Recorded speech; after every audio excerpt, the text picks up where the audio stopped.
Good morning. My name is Jessica Hubbard, and I'm the Executive Director of the Yolo Community Foundation. At the Yolo Community Foundation, we inspire and support giving and provide philanthropic leadership in our diverse community. One of the ways we do so is by building understanding of the Yolo County nonprofit community and sharing that information with local donors and decision makers so that they can better support our local nonprofits. Our State of the Yolo Nonprofit Sector Report is part of that effort. This report builds on a report we did in November 2020, which was our first State of the Yolo Nonprofit Sector Report. We surveyed our local nonprofits. We had 57 respondents, which is about a 25 to 35% response rate among our target audience. And we also interviewed about 7 executive directors from a mix of organization size, location, cause, et cetera, to add some depth and nuance to our survey results. We had a wide range of local nonprofits participate in terms of cause, a big number in the health and human services area, a good number in societal benefit, in education and environment. We think this is fairly reflective of the sector at large. The organizations that we surveyed were overwhelmingly quite small, which was interesting to us. More than a third had 2021 revenues of less than $100,000, and nearly 3/4 had 2021 revenues of less than $500,000. And if anything, I think this maybe overrepresents large organizations in our survey because large organizations are more likely to have staff that take the time to respond to a survey. So what this really tells us is that our Yolo nonprofit sector is made up of, in many cases, very small nonprofits, and therefore the individual donations can have an outsized impact. We asked our organizations about how much of their time was spent responding to COVID. Because of course, in 2020, this was a pretty overwhelming topic for nearly all of our local nonprofits. We had a pretty even split among organizations who said a majority of their efforts last year were focused on COVID. That was about 40%, and organizations that said they've been involved in efforts to address COVID, but it was was no longer their primary focus. And then a smaller number, just over 20%, who said that COVID wasn't really a key part of their programmatic efforts. So coming out of this past 2 years, obviously financial circumstances for our local nonprofits has been very top of mind, as many small businesses and small nonprofits and large nonprofits have really seen revenue cuts. And at the same time, we've seen our nonprofits respond to more need than ever before. So we asked nonprofits how their 2021 revenues compared not only to their 2020 revenues, but also to their 2019 revenues to get a better sense of how their income changed not only in the last year, but also since prior to the pandemic. So this chart isn't very well labeled, but basically this far left chart looks at 2021 revenues compared to 2020 revenues. The second chart from the left looks at 2021 revenues compared to 2019, so pre-pandemic. And then these 2 charts on the right are the same, but looking at expenses. So the third chart is 2021 expenses compared to 2020, and the fourth 2021 expenses compared to 2019. And in general, what we saw is a lot of, not universal, but a lot of growth in revenues from 2019 to 2021. So we saw a lot of organizations that saw revenues increase over the course of the pandemic. But at the same time, that makes sense. We saw a lot of giving in response to increased community needs. What was encouraging is that in general, we saw that most organizations maintained that growth. So not so many continued to grow, some did, but a lot told us that they were around the same as they were in last year. So they were able to, maintain that growth that they'd seen in the previous year.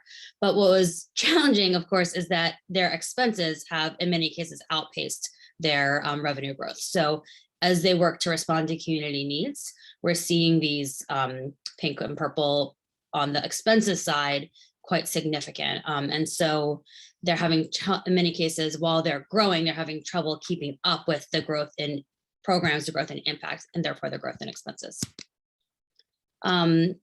So our local nonprofits have very low cash reserves, though meaning the sort of rainy day fund, the savings account, the money they turn to for cash flow needs. About 10% told us they had less than a month reserves. That's when you start worrying about making payroll. Close to half have less than 6 months, and close to 3/4 have less than a year.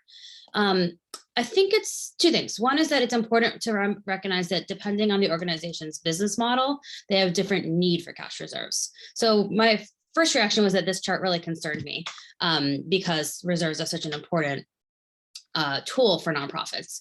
But I realize there's a lot of organizations that work on reimbursement, particularly that are reimbursed by the government. So they provide social services, they report back to the government on how many services they provided, and the government cuts them a check. And this can be even a 3 or 4 month lag. So for those organizations, having moderate reserves is especially critical because they're essentially floating the government, and they need to make sure they have the cash to operate while they wait for reimbursement. But having a huge reserve isn't necessarily a priority. And by huge, I mean a year. That's not enormous. But what we might consider under other circumstances to be a healthy reserve might be more than they need, since while their cash flow is a little bit slow, it's very predictable. They know they'll be reimbursed, compared to an organization that is primarily fundraising driven and therefore might make a lot of money in May with Big Day of Giving and then nothing for a while, and then year-end appeal and then nothing for a while, and then a major donor. And those organizations with more jagged revenues, more unpredictable revenues, are much more reliant on having something closer to a year of reserves. And then I also wanted to highlight why I think this is so important is that reserves are critical to nonprofits for a number of reasons. The first is what we just talked about, this sort of cash reimbursement. So a nonprofit can't take on that kind of contract, that kind of funding opportunity, if they don't have the reserves to be able to work on reimbursement. One executive director speaking about a prior role told me, "I've left money on the table in services that were desperately needed because I couldn't outlay the funds to get the reimbursement." So if the organization doesn't have the reserves to wait for the reimbursement, they just can't deliver the program, even if the funding is available and even if the need is there. Reserves also enable innovation and investment. I've seen this a lot in my own organization. We typically have to invest ahead of growth. So you run the program, you hire the staff person, you bring on the new tool or the new software program or whatever the case may be, because you believe that not only will that expand your impact, but that it will allow you to grow in such a way that your funding will be there. But two things. One is it might take a little while, and two is it might not be there. You might sometimes take a risk and have it not pay off, and that may be appropriate risk. It may be a strategic risk, but having reserves in the bank allows you to take that leap of faith as you're working to innovate and as you're working to grow. And then finally, as mentioned, nonprofits revenues can just be so very lumpy. And so allowing organizations to sustain what is often pretty steady cash outlay over the course of the year, while accounting for major spikes in revenue and therefore troughs in revenue throughout the year, is a really critical need for reserves. So this is challenging because not so many donors go to a nonprofit and say, "I'd like to fund your cash reserves." But it's also clearly a challenge in our local community and our local sector. And it's a challenge I think we need to talk about and work together to address. We also saw that almost no organizations in our sector have endowments. Endowments can provide some really significant stability for nonprofits if they are, each year providing, say, 10 or 20 or 30% of the organization's revenue in a very predictable, steady way. And that's very uncommon among our local nonprofits to have access to that kind of resource. We asked our local nonprofits where they saw growth in 2021 compared to prior to the pandemic in terms of revenue sources. Far and away, what we heard is that they are seeing the most growth from individual donors. And that's the story we've heard from throughout this pandemic.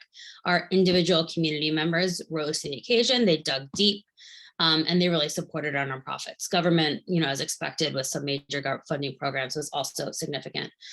This concerns me a little because individuals are going, first of all, there's inflation. So that's really concerning people in terms of their spending, needing to conserve money as other areas of their budget need to increase. And then also people are traveling again, they're eating out again, they're spending money in other categories where they were saving money earlier in the pandemic, and the stock market isn't riding quite so high as it was at other points of the pandemic. So individual donors may not be as reliable a source going forward. And so I think that's something we really need to think about as we support our local nonprofits. We also asked where they'd seen declining where they'd seen declining revenues or declining support. Biggest, as expected, was event income. So event income just stopped in mid-March 2020 and has, there's been obviously some events, but hasn't recovered in a significant way. Remains to be seen if that changes pretty quickly in the next few months, or if that's something that ebbs and flows as cases come and go.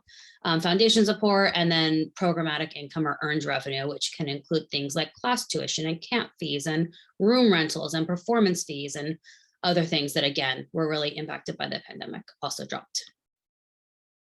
So staffing is something we've been hearing about in our community at large. The Great Resignation, huge turnover rates, people quitting their jobs. That's something we've been hearing, not specific to nonprofits, but in general about our economy these days.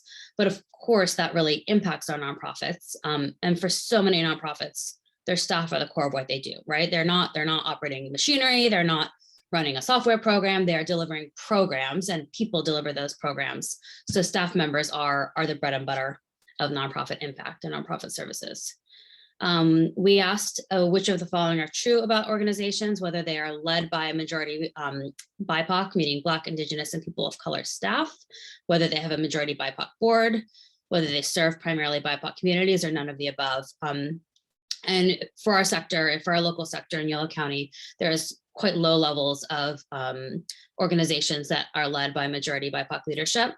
A little bit higher in terms of serving BIPOC communities. Challenge there, of course, is that the leadership doesn't necessarily reflect the community being served, which can be a challenge for really understanding your customers, your target audience, and serving them effectively. We also asked whether our organizations tried to, shrink their staff at all in 2021, because this, of course, was something we saw a lot of in our 2020 survey. People were doing layoffs and people were doing furloughs and cutting hours. Very encouragingly, we saw quite low levels of this in 2021. So the majority of folks told us they had not tried to cut hours. As you can see in this data, I should have added a checkbox for we are all volunteer. Quite a few were all volunteer, and that's impacting the data here. So a few did layoffs, a few did furloughs. A little bit more commonly, several chose not to fill positions that ended for other reasons, where through natural attrition. But this was not a significant force the way it was in 2021. We did ask if any of their employees who were previously paid were now acting as volunteers. The reason we asked this was that, the reason that we asked this is that I had heard from a few individuals that were paid executive directors prior to the pandemic who chose to stop being paid during the pandemic and to continue their role as volunteers. And so I was curious if that was still going on, and I kind of expected to hear that all of those people were back to being paid as we've somewhat normalized economically and as a community.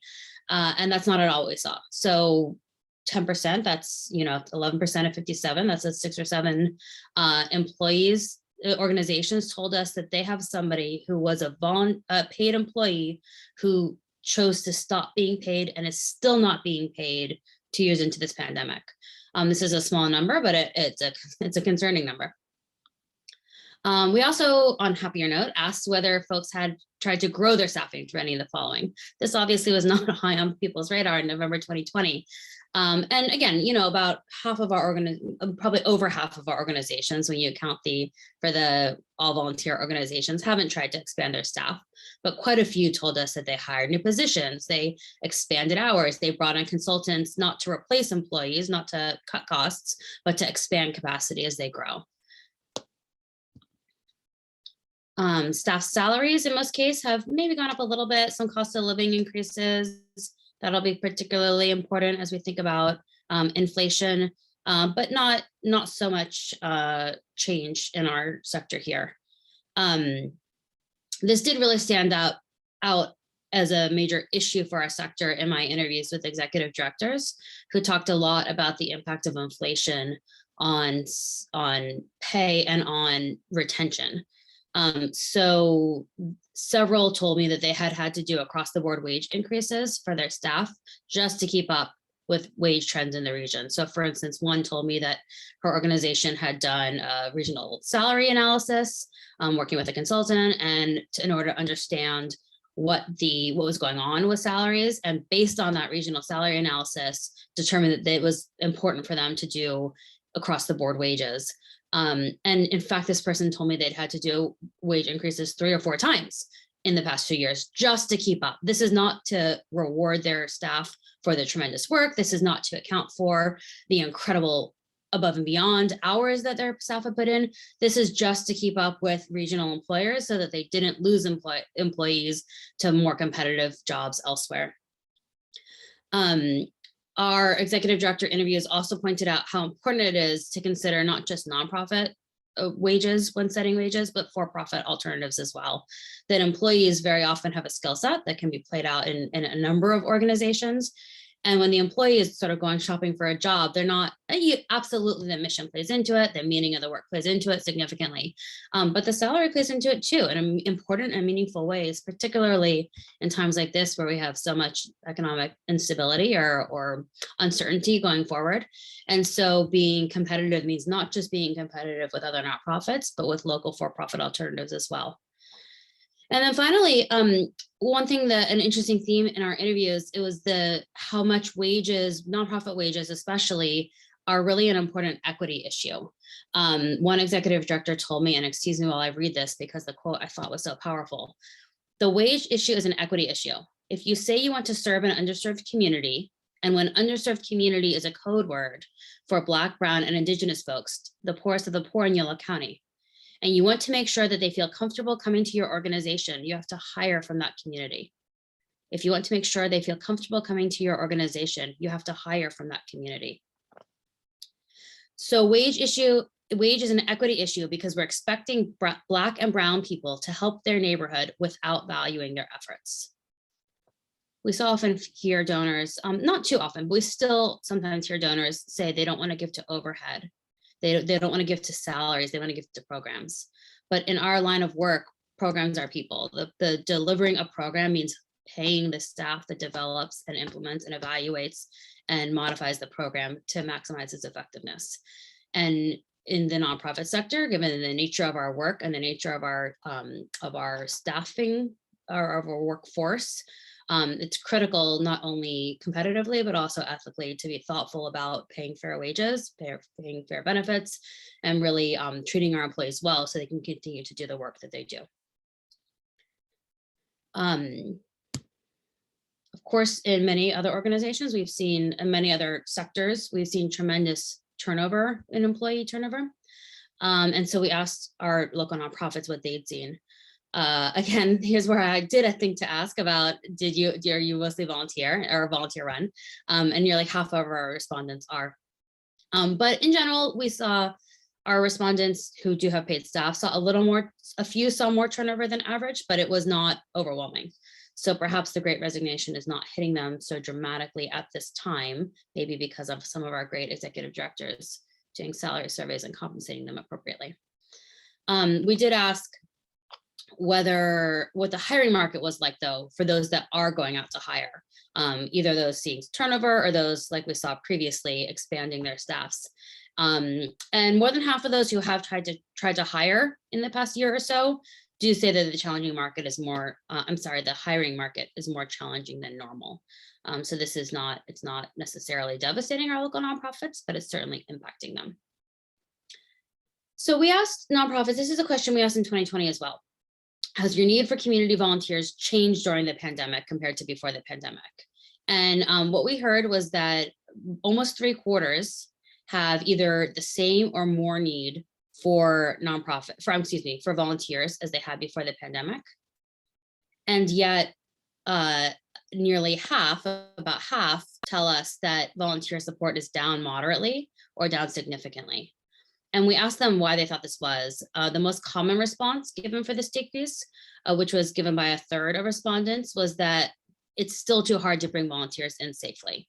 And so either they feel like they can't do it, or they're not sure how to do it, or it feels risky. And so this is an area I think it's important for us to keep an eye on, both to, maybe they're right and it's just not time yet, or maybe there's training and funding support, we can provide to enable them to start to bring volunteers back in a way that's comfortable.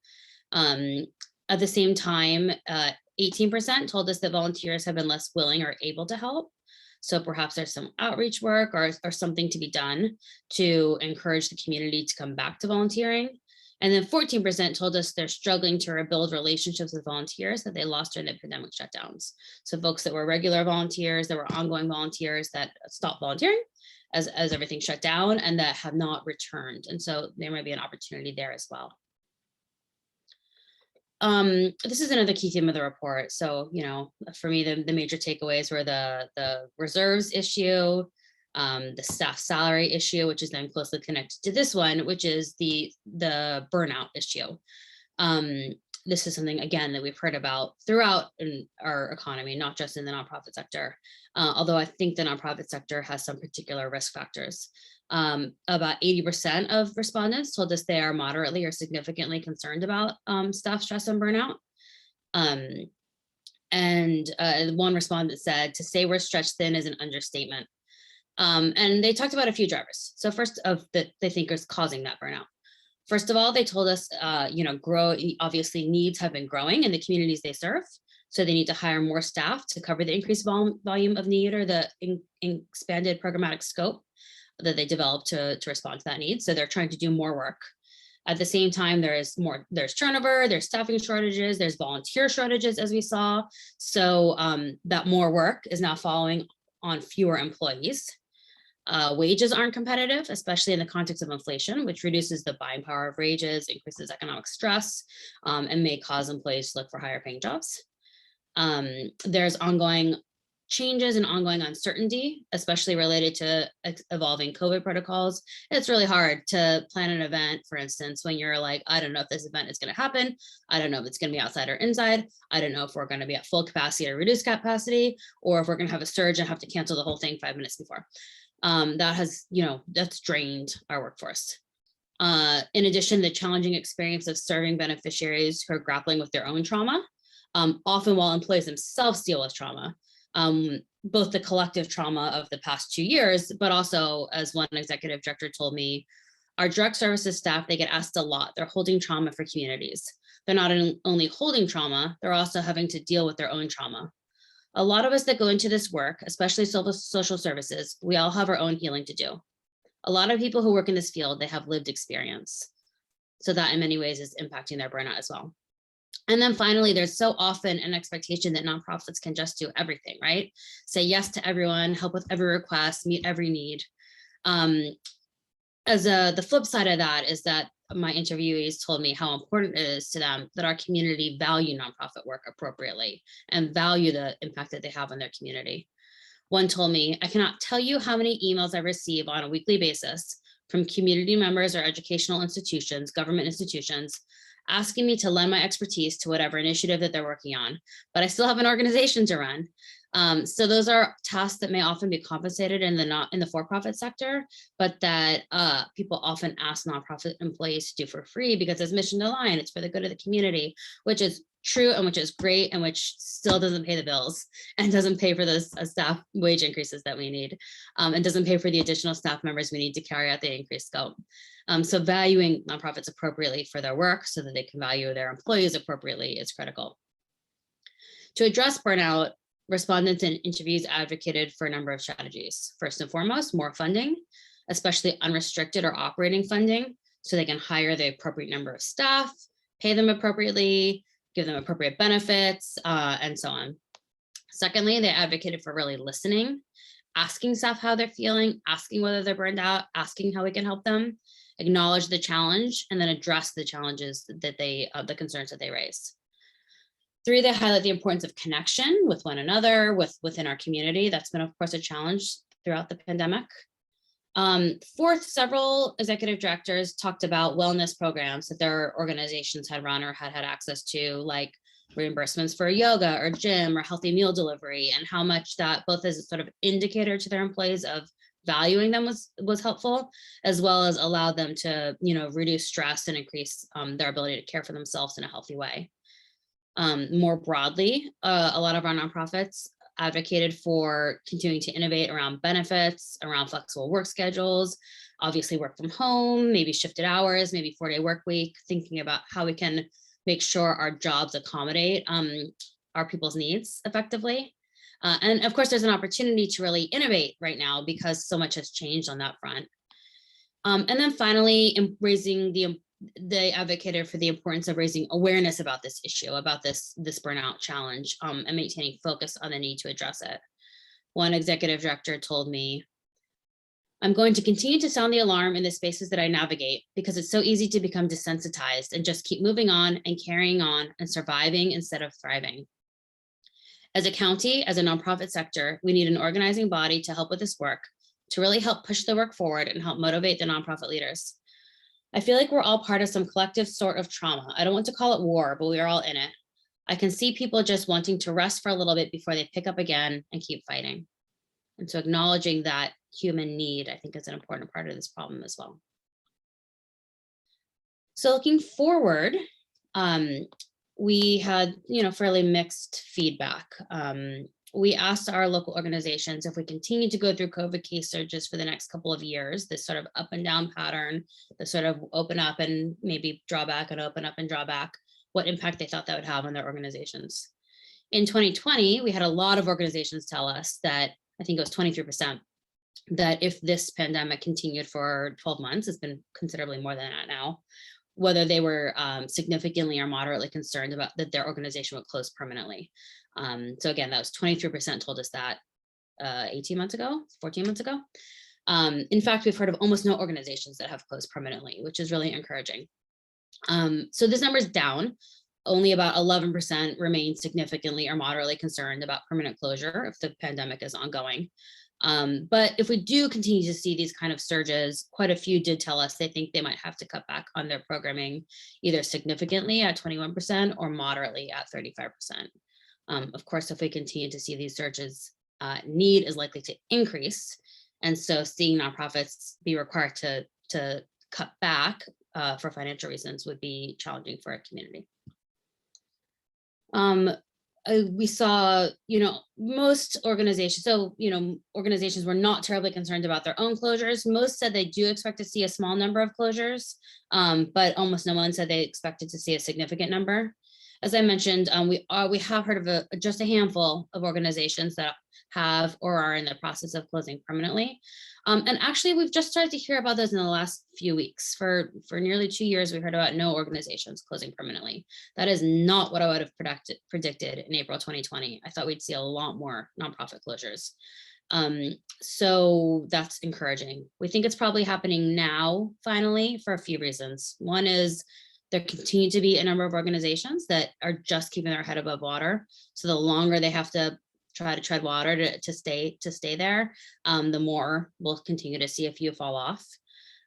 Secondly, it's actually quite a process to close a nonprofit. There's a lot of paperwork, so it's drawn out. So we could just now be hearing about a few organizations that started this process 6 months or a year ago, and then a number of organizations went dormant during the pandemic. They didn't close, but they sort of paused, often because they couldn't deliver their program under shelter in place. So there was sort of no way to continue to operate. And so the question now is, as we reopen, will those organizations reemerge, or has their board chair moved away, and how did they deplete their resources, and did sort of people lose interest, and are they no longer going to be in a position to open? If they are not, then we can see some significant losses for our sector. We asked about mergers. As always, very few respondents report any interest in mergers or significant strategic collaborations, although they do sort of, again, anticipate that some other folks might want to merge or do such collaborations. So again, no one thought there would be a lot of mergers, though. And then finally, in 2020, one thing that was very top of mind for me was this sort of disaster relief cycle. So you sort of have a disaster, you respond immediately. In an earthquake analogy, that might be putting up FEMA tents, so people have a place to sleep that night, that week. And then at some point you move to reconstruction and recovery. So again, in the earthquake scenario, that's rebuilding permanent housing, and then go to preparedness, how to be ready for the next disaster, and then risk reduction and mitigation, how to prevent the next disaster. And so in fall 2020, we were deep in response and relief, feeding people, paying rent payments, things like that, trying to keep people fed and housed and healthy.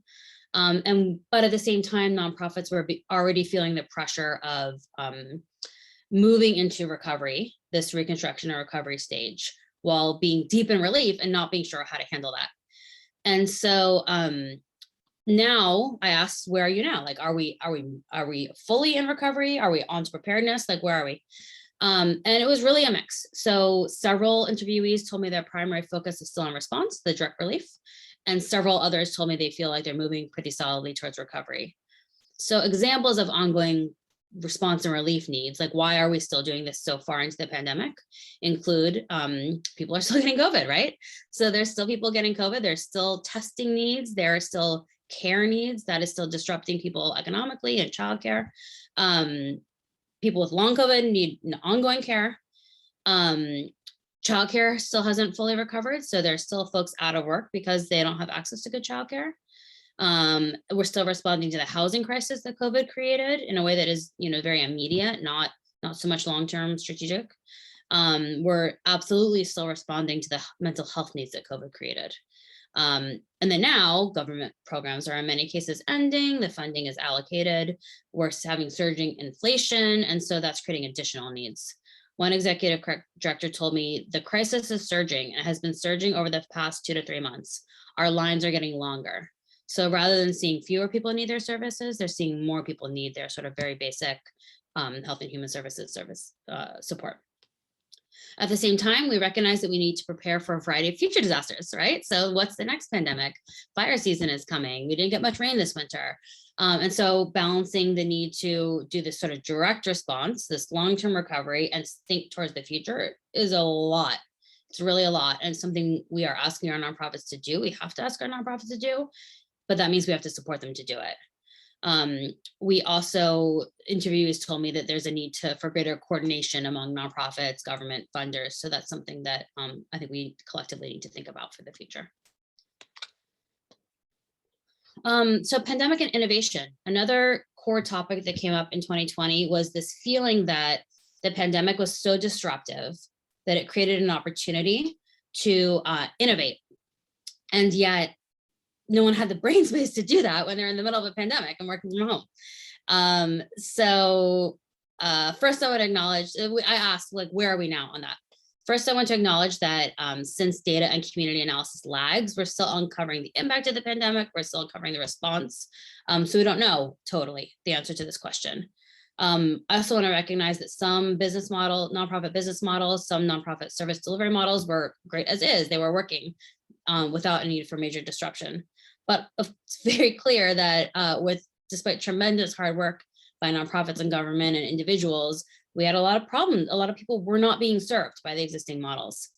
So it is clear that a number of organizations in our community have done significant innovation around how they work to become more effective, more responsive. And they're building, in particular, a more really solid organizational foundation, organizational innovation on which to do programmatic work. So that includes organizational development, like building their infrastructure, board, things like that, shifting the rhythms of their work with work from home, more collaboration, and so on. But it's less clear whether there's been significant innovation around programmatic or service delivery work. There's absolutely been innovation.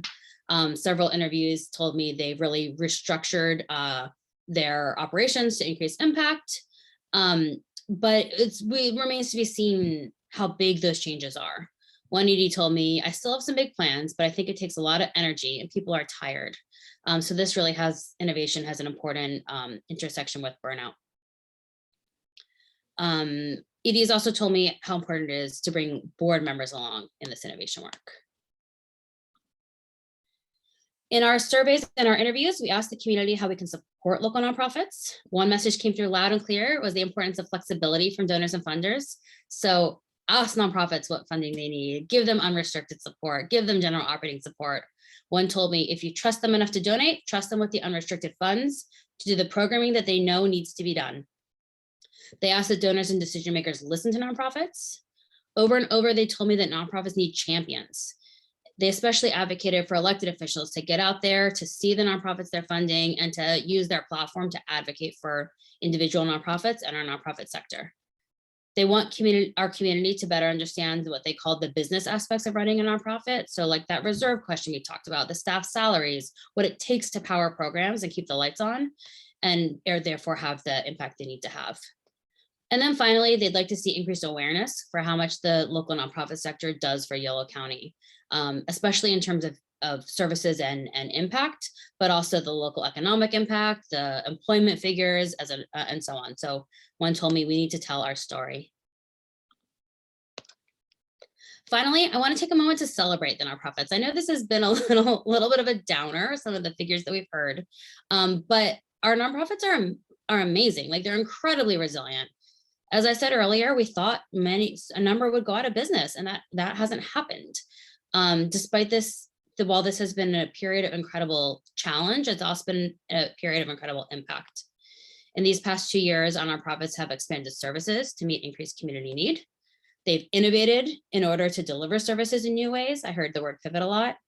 They found new ways to connect with beneficiaries, colleagues, and donors. Despite challenges, they stayed the course toward their major strategic goals. And most significantly, they survived, which that alone is a tremendous success.